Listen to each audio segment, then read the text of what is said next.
Welcome sa Panlasang Pinoy. Magluluto tayo ngayon ng chicken arroz caldo. Ito yung mga ingredients na gagamitin natin. Kailangan natin dito ng manok na hiniwa lang natin into serving pieces. Gagamit din tayo dito ng malagkit o ng glutinous rice, ng hard-boiled eggs, ng scallion, ito yung dahon ng sibuyas na hiniwa lang natin. Gagamit din tayo dito ng yellow o ng white na onion, ng ginger o ng luya, bawang, kasubha, bawang na tostado, at ng Knorr chicken cube.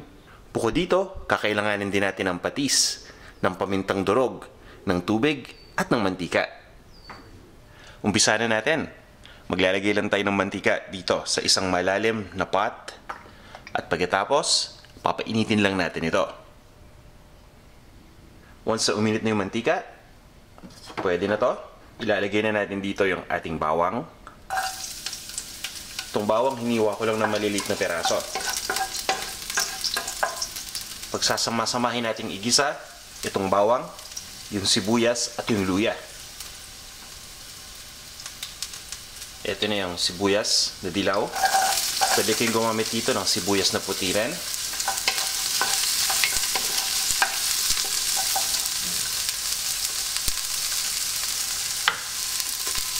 At ito na yung luya. Hiniwa ko lang ito ng maliliit na peraso, pero kadalasan ang hiwa dito yung tinatawag na julienne o yung maliliit na strips. Hiniwa ko lang ito ng maliliit na peraso ngayon, nung sa ganon ay mas maging malasa ito. Lulutuin lang natin ito hanggang sa tuluyan ng lumambot itong sibuyas. At pagkatapos, ilalagay naman natin yung manok. Guys, sa puntong ito, malambot na yung sibuyas. At naaamoy ko na yung bango ng luya. Ilalagay ko na dito yung manok. Ito yung chicken pieces na hiniwa na natin into serving pieces. Nasa sa inyo kung gaano kalaki yung hiwa na gagawin ninyo dito. Itutuloy lang natin ang pagluto nitong manok ng ilang minuto. Pagkatapos, ihalo na natin dito o ilalagay na natin dito yung malagkit o yung glutinous rice. Ito na yung ating malagkit.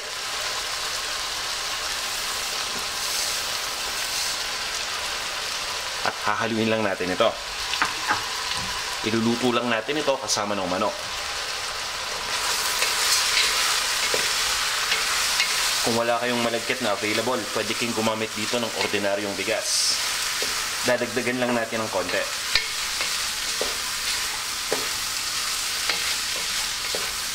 At maglalagay na tayo dito ng tubig. Dahan-dahan lang natin ibubuhos dito yung tubig.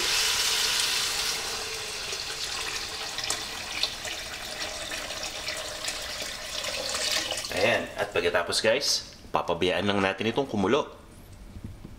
Nag-uumpisa ng kumulo yung nilagay nating tubig. Ibig sabihin yan, pwede na nating ilagay itong ating Knorr chicken cube dito. Ito yung magbibigay lasa dito sa ating chicken arroz caldo. Hahaluin ko lang ito. At ang gagawin natin ngayon ay tatakpan lang natin. At lulutuin lang natin ito in medium heat ng ilang minuto.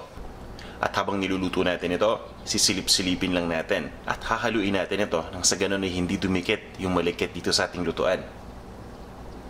I-check lang muna natin ito. At hahaluin lang natin. Mapapansin niyo unti-unti nang lumalaki yung ating malikit, no? Kasi nag-absorb na ito ng tubig. Itutuloy lang natin itong lutuin ng ilang minuto pa hanggang sa tuluyan ng ma-absorb ng malagkit yung liquid dito. At yung consistency nito dapat maging parang lugaw na. So tatakpan muna natin ito. Pero syempre habang naghihintay tayo, haluin din natin ito once in a while.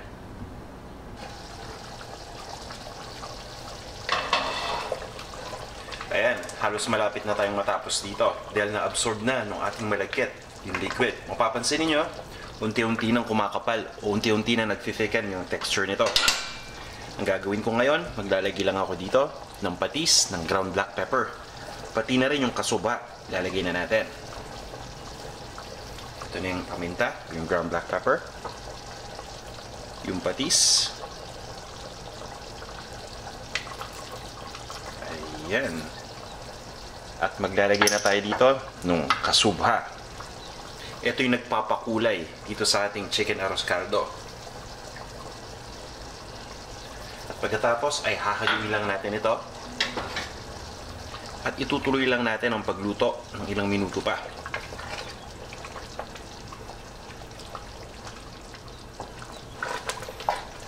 And guys, mukhang ready na itong ating chicken arroz caldo. Tandaan niyo ha, kapag yung niluluto ninyo, medyo thick o medyo malapot, dagdagan lang ninyo ito ng tubig. At pagkatapos, i-adjust lang natin yung lasa nito sa pamamagitan ng pagdagdag ng seasoning, kagaya ng patis at ng pamintang durog. Guys, at this point, ililipat na natin ito sa serving bowl.